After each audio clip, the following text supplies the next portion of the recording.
లేకపోతే why do why follow Christ? మీరు ఎందుకు యేసుక్రీస్తు వారిని వెంబడిస్తున్నారు? నిత్య జీవం కోసం అయితే గుడ్, వెరీ గుడ్. ఆ కృప దేవుడు మీకు ఇస్తే అండ్ నీకు అంతకంటే ఇక మీకు కావాల్సిందే ఉంది. నా ఎద్దుకు వచ్చేవారు నేను త్రోసివేనని చెప్తున్నాడు.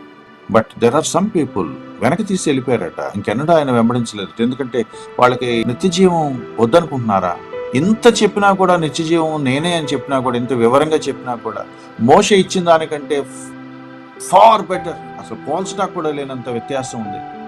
ఇటర్నల్ లైఫ్, ఇటర్నల్ బ్రెడ్ వెళ్ళిపోయారు. మీకు యేసుక్రీస్తు వారి నుంచి ఏం కోరుకొని యేసుక్రీస్తు వారిని వెంబడిస్తున్నారు?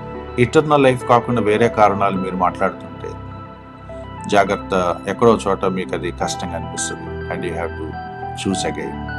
ఎందుకు వెంబడిస్తున్నావు యేసుక్రీస్తు వారిని?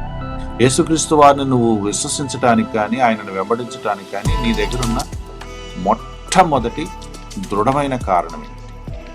Salvation, eternal life, forgiveness.